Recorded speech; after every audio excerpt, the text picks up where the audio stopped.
ఎక్కడైనా సరే అధికార పార్టీ ఆవేశపడుతోంది అంటే దాని అర్థం పట్టు కోల్పోతున్నారు అని. ఫ్రస్ట్రేషన్ పతాక స్థాయికి వెళ్తోంది అంటే ఇక అవకాశాలు సన్నగిల్లుతున్నాయి, దీన్ని మనం కౌంటర్ చేయలేకపోతున్నాం, ఎదుర్కోలేకపోతున్నాం ప్రతిపక్షాన్ని అన్నప్పుడే ఫ్రస్ట్రేషన్ కు లోనయ్యి ఏకంగా భౌతిక దాడుల వరకు వెళ్తారు.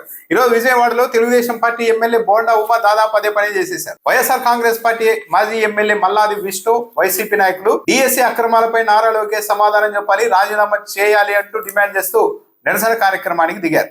ఒకవేళ నిరసన కార్యక్రమానికి అనుమతి లేకుంటే పోలీసులే అరెస్ట్ చేయడం, చర్యలు తీసుకోవడం చేస్తారు. కానీ డైరెక్ట్ గా తెలుగుదేశం పార్టీ ఎమ్మెల్యే బోండా ఉమా 100 మంది అనుచరులను వెంటేసుకొని వెళ్లి వైసీపీ శిబిరం మీద దాడి చేసేశారు. డైరెక్ట్ గా మల్లాది విష్ణు మీద కోడిగుడ్లు విసిరారు, టమోటాలు విసిరారు, నానా బీభత్సం సృష్టించారు. పోలీసులు అక్కడే ఉన్నా సరే బోండా ఉమా ఏమాత్రం వెనక్కు తగ్గలేదు. మొత్తం వైసీపీ శిబిరాన్ని మొత్తం ధ్వంసం చేయించారు. మేము కూడా పోటీగా ఇక్కడే ధర్నా చేస్తామంటూ అక్కడే నిలబడే ప్రయత్నం కూడా చేశారు. అంటే విజయవాడలో వైసీపీ వాళ్ళు కావచ్చు, ఇతరులు కావచ్చు, నిరసన కార్యక్రమం చేయడం అన్నది నిషేధించబడిందా అన్న అనుమానం కలుగుతుంది. అంతటితో ఆగలేదు. బోండా ఉమా చేసిన కొన్ని వ్యాఖ్యలు చూస్తూ ఉంటే తెలుగుదేశం పార్టీ నాయకులు ఇక భౌతిక దాడులు చేసేందుకు కూడా ఇక పోలీసులు కూడా అవసరం లేదు, డైరెక్ట్ గా మనమే వెళ్ళి ప్రతిపక్ష నాయకుల్ని వాళ్ళ ఇళ్లకు దూరం కొట్టేద్దాం అనుకుంటున్నారా అన్న అభిప్రాయం కూడా కలుగుతుంది.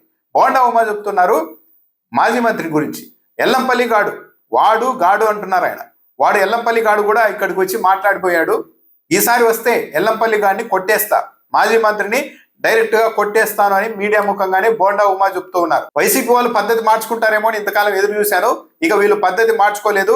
నారా లోకేష్ మీద విమర్శలు చేస్తే ఊరుకునే ప్రసక్తి లేదు, వాళ్ళ ఇళ్లకు కూడా వెళ్తాను అని బోండా ఉమా చెప్తున్నారు. ఇక ఊరుకునే ప్రసక్తే లేదు, కుంభకోణం జరిగి ఉంటే బహిరంగ చర్చకు రాండి అని చెప్తున్నారు. నిజంగా కుంభకోణం జరిగిందా లేదా అన్నది దర్యాప్తు తేలుతుంది, కానీ బహిరంగ చర్చలు పెట్టుకుంటే తేలుతుందా, ఇదొక ప్రశ్న. అయితే అనుమతి లేకుండా నిరసన కార్యక్రమం ఎలా చేస్తున్నారని బోండా ఉమా ప్రశ్నిస్తున్నారు.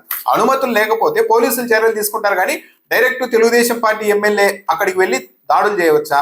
నారా లోకేష్ ను విమర్శిస్తే ఊరుకునేది లేదు అంటున్నారు. నారా లోకేష్ గారిని పర్సనల్ గా ఏమీ విమర్శించలేదు కదా, ఆయన నాయకత్వం వహిస్తున్న శాఖలో జరిగిన అక్రమాలు జరిగాయి కాబట్టి దాని మీద చర్యలు తీసుకోవాలని వైసీపీ వాళ్ళు రాష్ట్ర వ్యాప్తంగా కూడా నిరసన కార్యక్రమాలు చేస్తున్నారు. అది తప్పు అని బోండా ఉమా ఎలా చెప్తారు? వైసీపీ నాయకుల ఇళ్లకు వెళ్తానని బోండా ఉమా గారు ఎలా చెప్పగలుగుతున్నారు? అంటే ఈరోజు అధికారంలో ఉన్నాం కాబట్టి మనం దాడులు చేసినా ఇళ్ళకి వెళ్ళి కొట్టినా ఏమీ కాదు, అమ్మటి రాంబాబు ఇంటి మీద 2000 మంది వెళ్ళి కొట్టినా కూడా ఏం కాలేదు కదా, పోలీసులు కేసు పెట్టరు, ప్రభుత్వం మనతో ఉంటుంది అన్నదే కదా బోండా గారి ధీమా. ఇదే పని ప్రతిపక్షంలో ఉన్నప్పుడు బోండా ఉమా గారు చేయగలుగుతారా? లేదు. అధికారంలో ఉన్నప్పుడు ప్రస్తుతం అధికారంలో ఉన్నారు కాబట్టి ఈ స్టేట్మెంట్ ఇస్తున్నారంటే దీనికి అర్థం ఏంటి? పోలీసులు ఏమీ చేయరు, మేము ఏం చేసినా సరే అన్న ఒక ధైర్యము, ధీమా, నమ్మకమే కదా. అంటే ప్రభుత్వంలో శాఖల్లో ఏం జరిగినా సరే వైసీపీ వాళ్ళు ప్రశ్నించకూడదా? నారా లోకేష్ ని ఏదైనా పర్సనల్ గాని ఉంటే మీరు నారా లోకేష్ ని తిరిగి ఊరుకునేది లేదు అంటే వార్నింగ్ ఇస్తే బాగుంటుంది, కానీ డిఎస్సీలో అక్రమాలు జరిగాయి, దర్యాప్తు చేయించాలి, రాజీనామా చేయాలని ధర్నా చేస్తే బోండా ఉమా డైరెక్ట్ గా అనుచరులను తీసుకెళ్లి దాడి చేయడం దేనికి సంకేతం? అంటే ఇక పోలీసులు వద్దు, ఎవరు వద్దు, డైరెక్ట్ గా తాడో పేడో తేల్చుకుందామని తెలుగుదేశం పార్టీ నాయకులు డిసైడ్ అయిపోయారా? ఇళ్లకు కూడా వెళ్తాను అంటున్నారు. ఇళ్లకు వెళ్ళి ఏం చేస్తారు బోండా ఉమా గారు అంటే కొట్టడమో దాడులు చేయడం చేస్తామని చెప్తున్నారు. ఇంత బహిరంగంగా స్టేట్మెంట్ ఇస్తున్నా వాళ్ళ మీద అయితే కేసులు ఉండవు. ఇప్పుడు తిరిగి వైఎస్ఆర్ కాంగ్రెస్ పార్టీ వాళ్ళ మీదే కేసులు పెడతారు. సో మొత్తం మీద ఈరోజు విజయవాడలో బోండా ఉమా చేసిన చర్యల కారణంగా అక్కడ ప్రజలు కూడా ఆలోచించుకుంటారు. కావాలంటే పోలీసులు పంపించి ఆ నిరసన కార్యక్రమాన్ని భగ్నం చేయొచ్చు.